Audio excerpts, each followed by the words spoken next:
오늘 제목이 담대한 사역자라 그렇게 붙여봤습니다.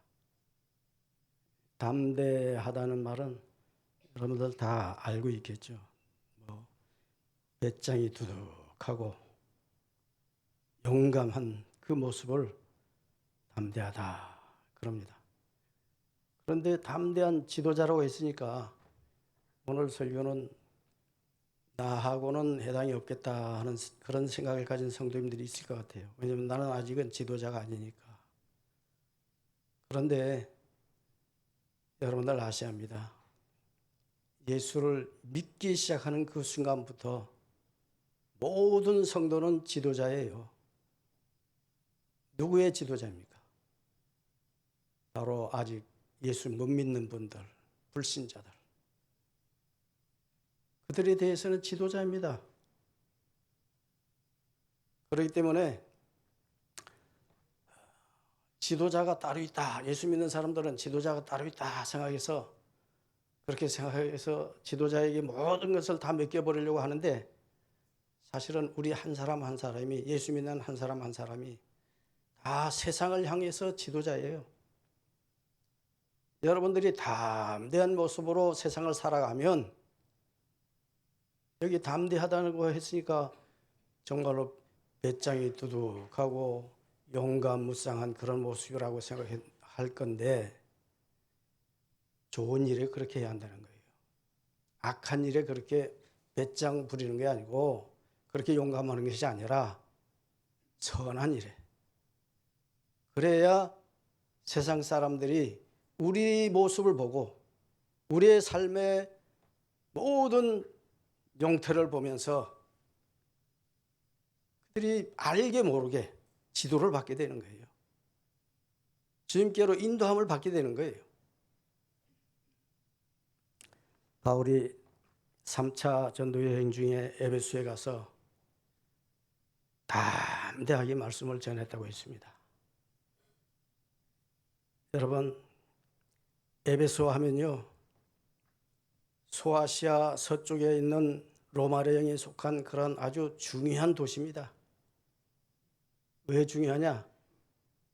경제적으로나 종교적으로나 정치적으로나 무시할 수 없는 도시예요. 중요한 위치에 있습니다. 아마 바울 일행이 딱 에베소에 갔을 때 준육 들기 쉬웠을 거예요. 제주도 말로 준육이라고 하는데 이 기가 꺾일 우리가 있었어요. 왜냐하면요, 그 도시가 어마어마했습니다. 극장도 있었어요, 당시에. 목욕탕도 있었습니다. 도서관도 있었습니다. 광장도 있었고요. 도로도 포장이 되어 있었습니다. 게다가 아데미 신전이라고 해서 헬라에서 가장 큰 건물로 고대 7대 불가사의 중에 하나인 그런 성전이 있었어요. 이런 모든 모습 앞에서 기죽기 쉽죠. 하나님이 사람들이 기죽기 쉬워요. 그런데 오늘 본문을 보시면 기죽는 모습 하나도 없어요.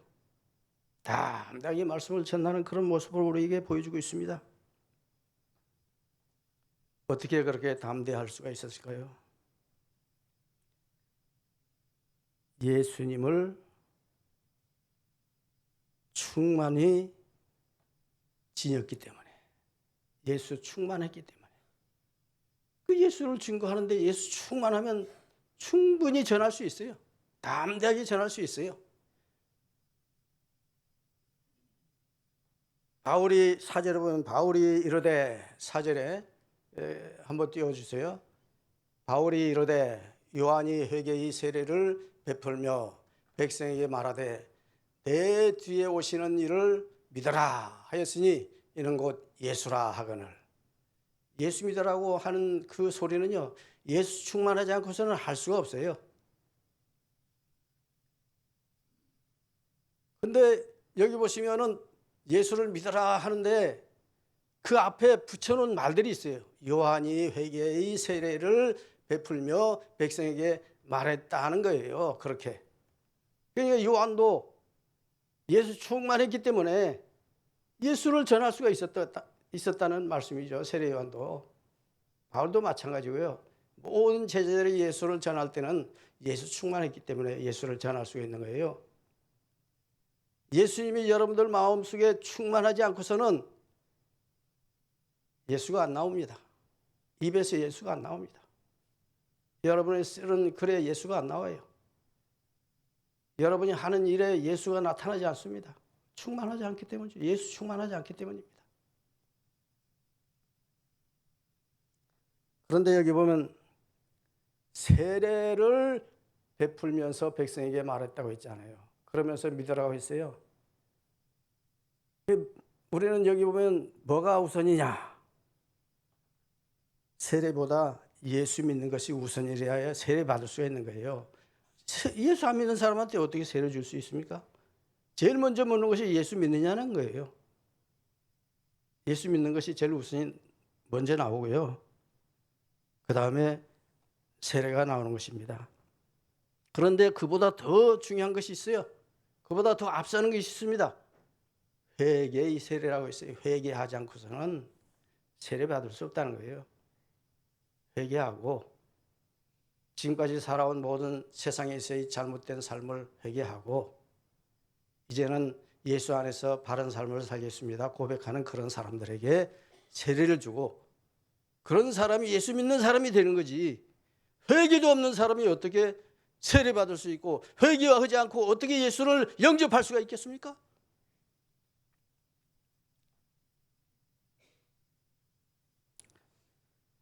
세례보다 예수님이 우선이고 예수님 믿는 그것보다 죄 회개가 먼저라는 사실을 명심해야 합니다. 예수 믿을 때 회개의 세례가 우선이라고 했어요. 그러니까 회개가 먼저예요. 회개 없이 바른 믿음 가질 수가 없습니다. 우리 인간은요, 누구나 할 것 없이 죄 짓기에 참 약합니다. 죄 짓는데 참 약해요. 제가 신학교 다닐 때요, 교수님들이 수시로 강조했던 것이 있습니다. 제발 여러분들이 앞으로 신학교 나가서 목사 된 다음에 목회 현장에서 이 세 가지 죄를 짓지 말라. 첫째는 여자 죄, 여자에게 함부로 하는 그런 죄, 간음죄 같은 그런 죄, 그거 절대 지어서는 안 된다. 두 번째는 경제적인 죄, 물질의 죄를 지어서는 안 된다. 세 번째는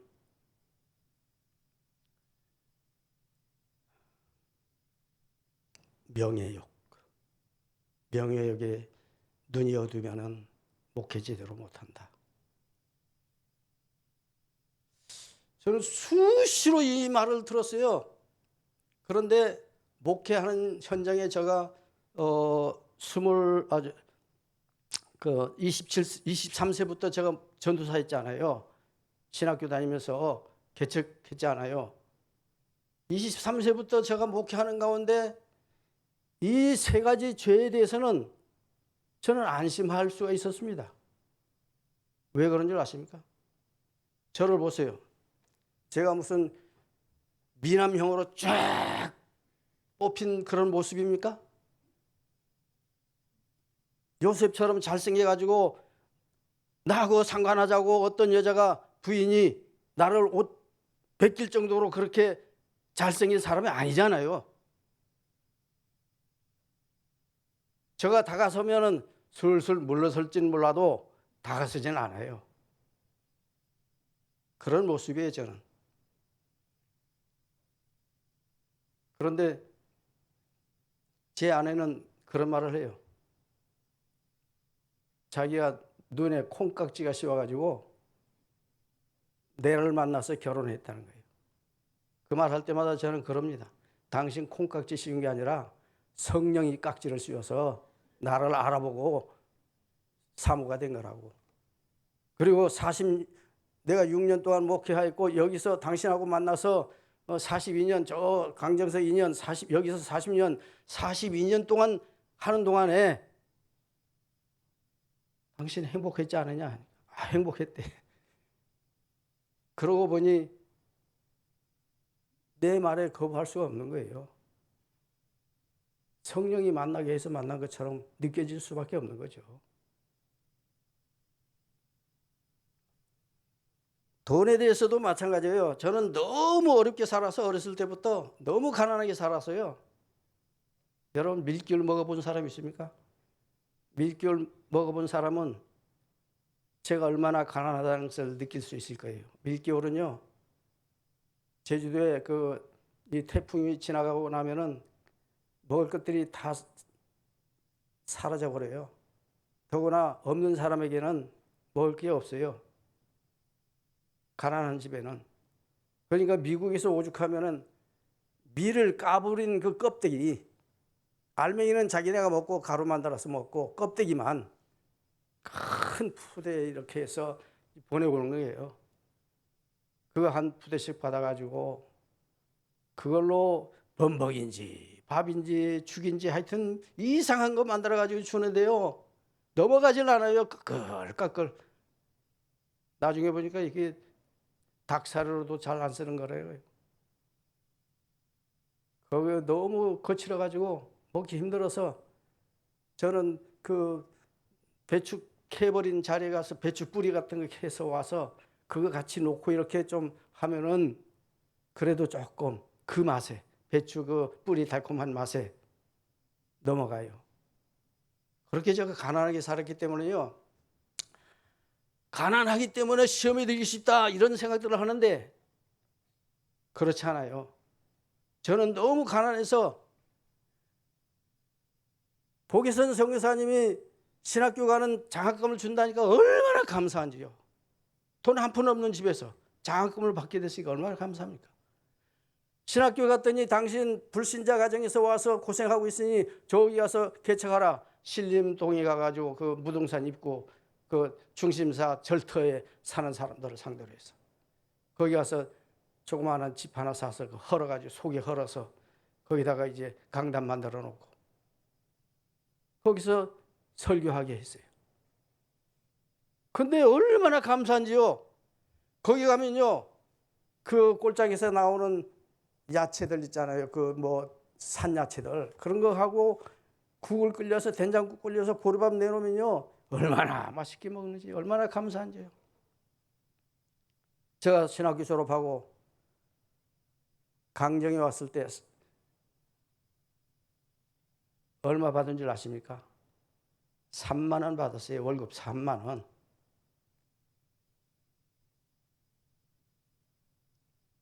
물론 뭐 한 40 몇 년 더 전이죠.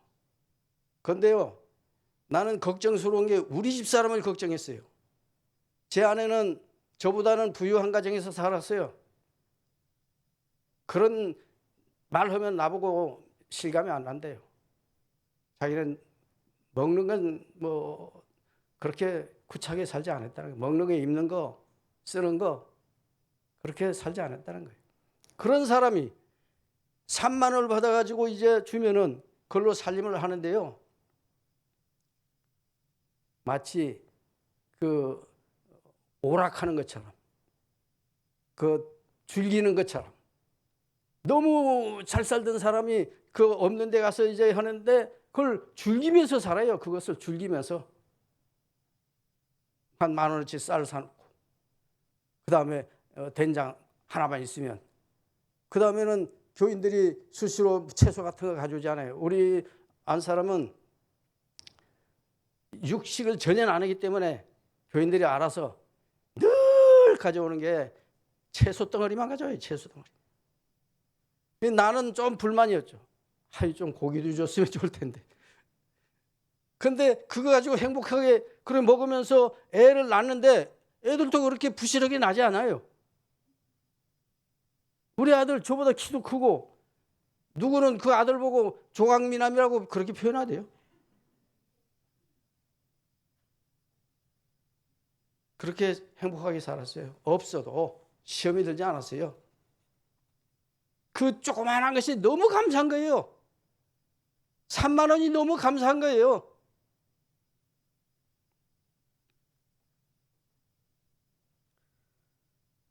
명예욕도요, 저는 초월할 수가 있었습니다. 저는 나 같은 사람이 23살 때 전도사를 만들어줘. 그리고 30대 목사가 돼? 여기 와서 너무 가난하게 사는 것을 보고 신협 운동을 하면서 하다 보니까 나는 뭐 신협 이사장 그렇게 꿈꾸지 않았어요. 그냥 운동하다 보니까 자동으로 나에게 이사장 직위를 줬어요.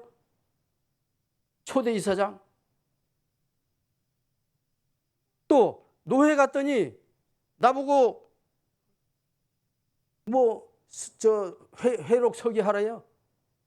회록 서기 하다 보니까 이제 회록 서기가 그다음에 부서기가 되고, 부서기 하다 보니까 서기가 되고, 서기 끝나니까 분회장 시키고, 분회장 끝나니까 노회장 시키고, 그렇게 해서 제가 41세 노회장이 됩니다. 제가 뭐 노회장 되겠다고 생각해 본 적이 없어요. 이사장 되겠다고 생각해 본 적이 없어요. 명예욕 부린 적이 없습니다. 주변에서 시켜주니까 하는 거예요. 내가 하고 싶어서 한 게 아니고.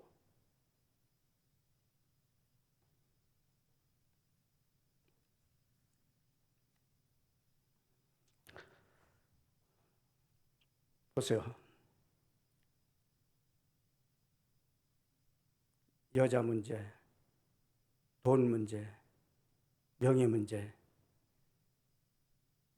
신학교 교수들은 그 세 가지를 강조하는데 저는 목회하면서 한 가지를 더 깨달았습니다. 거기 하나 더 붙이고 싶은 게 있었어요.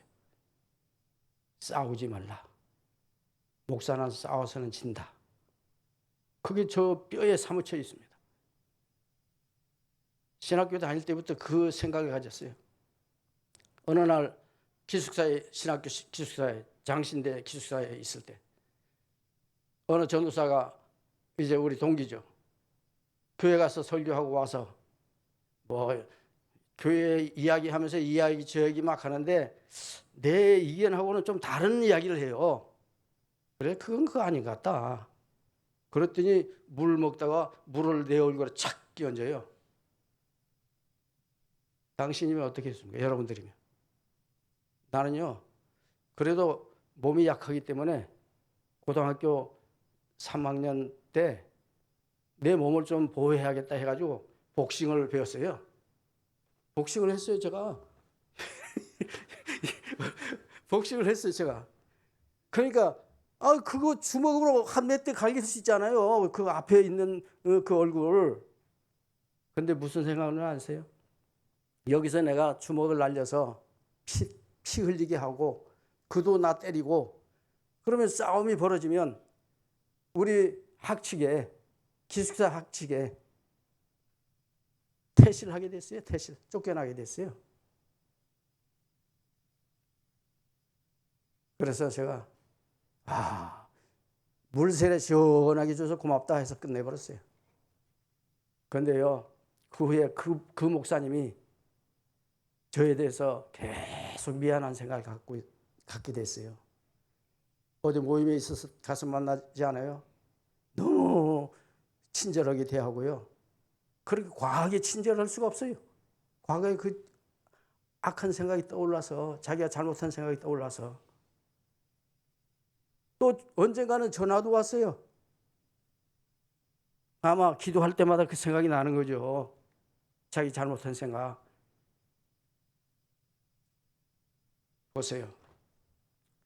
목사가 싸우면요, 유치원생하고 싸우면 목사가 지게 됐어요. 유치원생하고 목사가 싸웠다네 하면 소문이 어떻게 됐어요? 목사가 지게 되는 거예요. 사찰하고 싸워도 목사가 지고요. 그 누구하고 싸워도 목사가 지게 됐어요. 이길 수가 없습니다. 언젠가 그 식사 자리에서, 뷔페 식사 자리에서 영락교회 임명희 장로님, 큰 장로님이 있어요.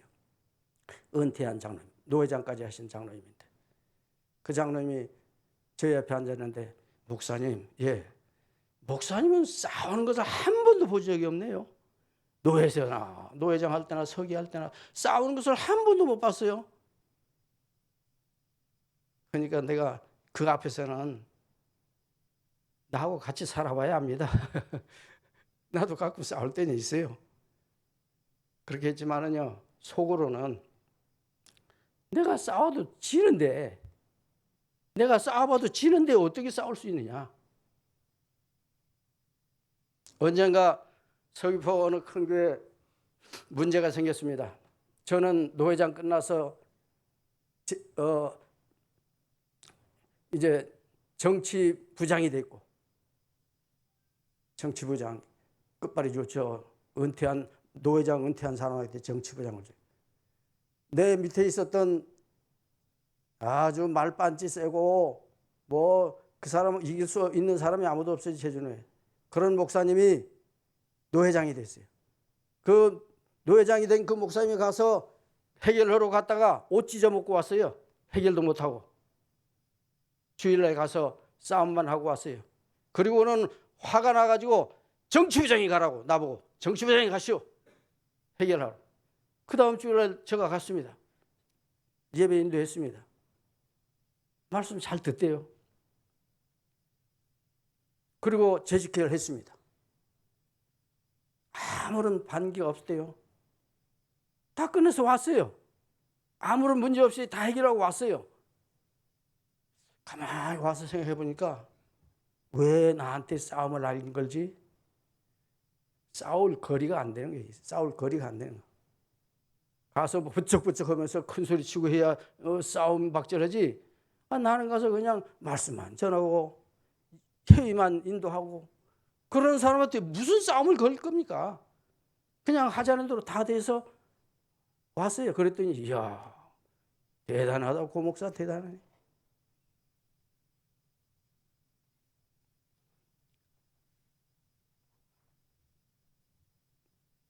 그런데 이런 여러 가지 시험들을 이겨내지 못하고요. 신학교 도중에 이 죄를 지어가지고 이 세 가지 죄, 네 가지 죄 중에 하나를 지어가지고 신학교 졸업하지 못한 분도 있어요. 목사가 된 다음에요. 멋지게 생긴 우리 동기 목사님 한 분 계셨어요. 뭐 아주 호남형이에요. 전라도 형이 아니고 호남형. 이야. 근데요, 그분을 어느 교회에서 부흥 강사로 불러왔어요. 그런데 부흥의 중간에 중단됐습니다. 왠지 아십니까? 호텔에 그 목사님 방에 웬 여자가 하나 왔는데 사모님인 줄 알았는데 사모님이 아니고 그렇게 한 여자를 데리고 온 거예요. 부흥의 징에 거기서 그렇게 썸씽을 하고 있는 거예요. 그러니까 눈치 다 챘잖아요. 당에서 우리 부흥이 더 이상 못하겠습니다. 돌아가세요. 그 소문이 쫙 퍼져가지고요. 그분이 우리 교단에 있을 수가 없었어요. 다른 교단으로 도망갔어요. 여러분, 잘나도 너무 잘나면 안 돼요. 적당히 잘나야죠. 시험 들 정도로 잘나면 곤란해요. 나처럼 못생겨서 시험 안 드는 것보다는 나보다는 조금 더 우리 정 목사님 정도 그 정도로 해서 무난하게 죄 없이 죄 안 짓고 유혹 안 받고 유혹에 넘어가지 않고 그렇게 살 수 있으면 얼마나 좋겠습니까? 감사한 일이에요. 저는 이렇게 생기게 해주시는 하나님 감사하고 있어요. 이런 시험 저런 시험 다 넘어가게 해주시니 얼마나 감사한 일입니까?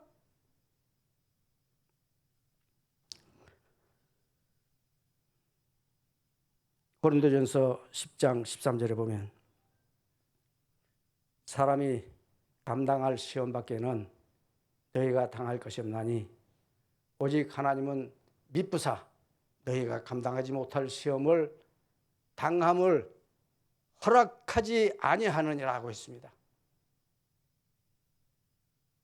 우리 믿는 사람들은 하나님 피할 길을 다 주세요. 회개할 길을 다 주세요. 그런데 피할 길을 피하지도 않고 회개할 길을 주는데도 회개하지 않는다면 그게 문제죠. 그게 심각한 겁니다. 죄 짓는 것보다 더 심각한 게 뭔지 아십니까? 회개 못하는 거. 회개 안 하는 거. 그게 더 무서운 거예요. 그게 더 심각한 겁니다.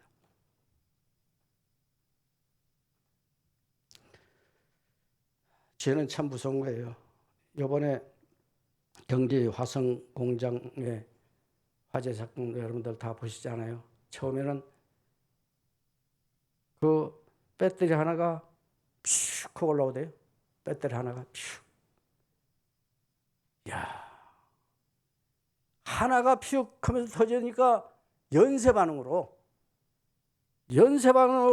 다다다다다다닥 그 터지는데요. 42초 만에 그 안에가 구름 그 시커먼 연기로 가득 차버리지 않습니까? 42초 만에.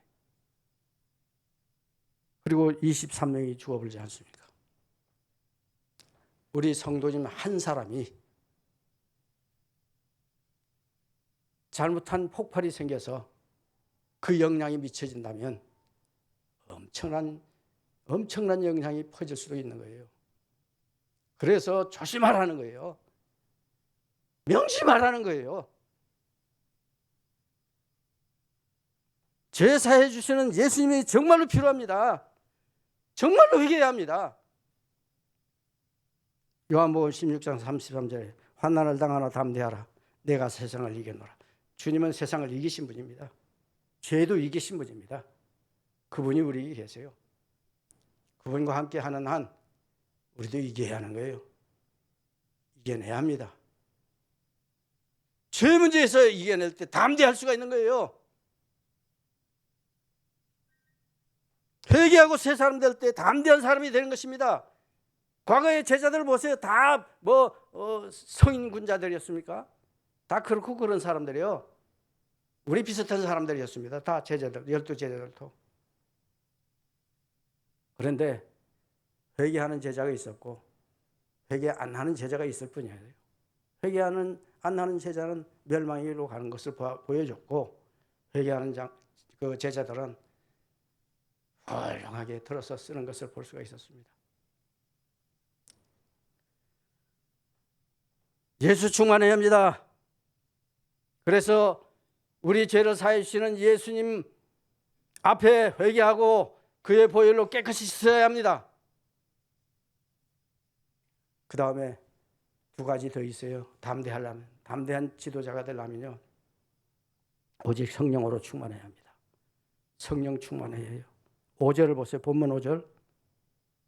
그들이 듣고 주 예수의 이름으로 세례를 받으니 바울이 그들에게 안수하며 성령이 그들에게 임하심으로 어떤 일이 벌어집니까? 방언도 하고 예언도 하니 한없는 일들을 하니 하는 것은 앞으로 계속 하고 있는 거예요. 계속 일어나고 있는 것입니다. 역사가. 성령 충만한 자에게는 계속해서 성령의 역사를 나타내면서 하나님 나라를 이루어가게 되는 거예요. 바울이 에베소에 와서 만난 제자들을 보면 요한의 세례만 알았어요. 이 제자들도요. 아볼로처럼 요한이 세례만 안다고 했어요. 요한이 세례만 안다는 말이 뭡니까? 특정한 의미가 있어요. 제자들이 요한의 세례를 받을 때는 성령이 없었습니다. 성령이 오지 않았어요. 예수님의 이름으로 세례를 받을 때 성령이 임하기 시작했습니다. 요한이 세례의 의미는 요한은 자신이 세례를 물로 베푸는 세례라고 했고 내 다음에 오시는 그분은 불로 세례를 준다고 했어요. 불과 성령으로 베푸는 세례라고 했습니다. 마태복음 3장 11절에 가서 보면은 그렇게 나와요. 나는 너희를 회개하기 위해서 물로 세례를 베풀거니와 내 뒤에 오시는 이는 나보다 능력이 많으시니 나는 그의 신을 들기도 감당하지 못하겠노라. 그는 성령과 불로 나에게 세례를 베푸실 것이요. 보세요. 요한의 세례는 물 세례, 예수님의 세례는 불과 성령의 세례. 예수님도 요한의 세례를 자신이 하는 세례와 구분하셨는데 예수님은 율법은 요한 때까지이며 그 이후로는 복음으로 하나님 나라에 들어간다라고 했습니다. 누가복음 16장 16절에 분명히 그렇게 저렇게 말씀하고 있잖아요. 이렇게 예수님은 요한을 율법에 속해 있다고 하시면서 복음과 구분하셨어요. 율법은 죄를 깨닫게 하는 데는 도움이 돼요. 깨달으면 뭐합니까? 회개해야죠. 회개해서 불세례 받고 성령 세례 받아야 하는 거예요.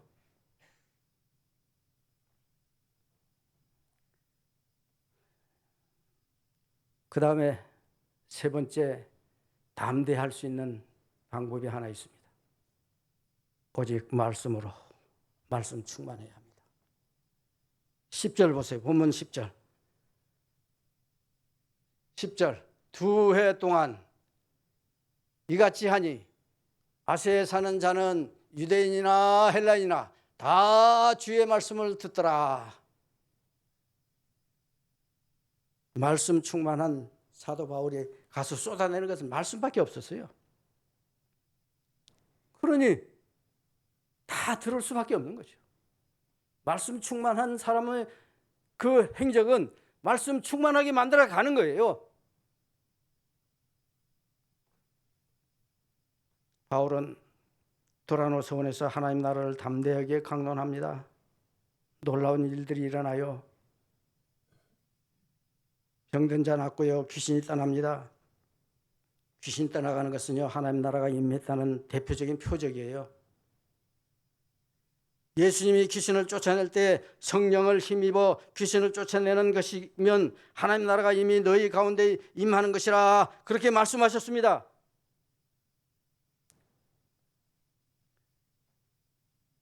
마태복음 12장 28절에 그렇게 말씀했어요. 그러나 내가 하나님의 성령을 힘입어 귀신을 쫓아내는 것이면 하나님의 나라가 이미 너희에게 임하였느니라.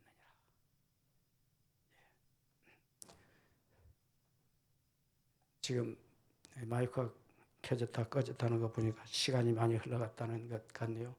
시간이 다 된 것 같습니다. 제가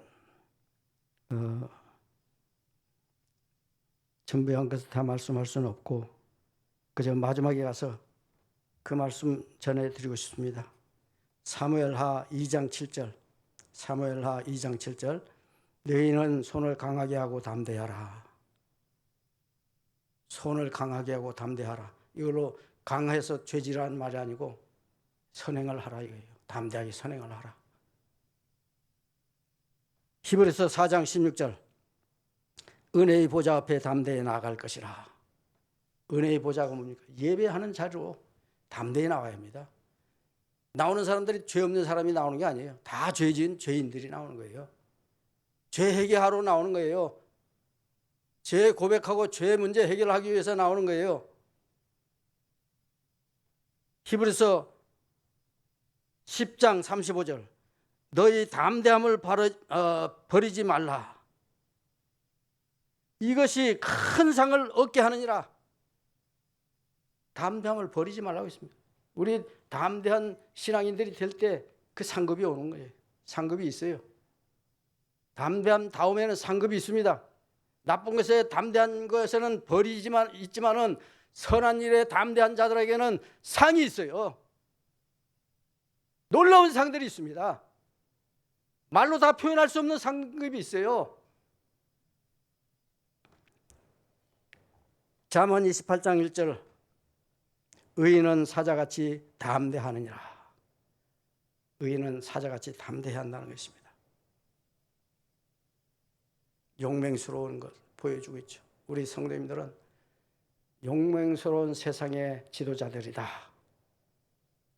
담대한 세상의 지도자들이다.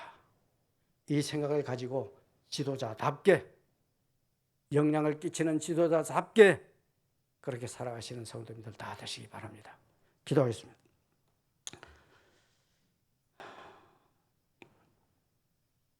하나님, 오직 예수 충만을 통해서, 오직 말씀 충만을 통해서, 오직 성령 충만을 통해서 우리를 하나님의 나라의 담대한 백성으로 삼으신 그 은혜에 감사함을 드립니다. 우리의 삶을 통하여 하나님 영광 받아 주시옵소서. 예수님 이름으로 기도합니다.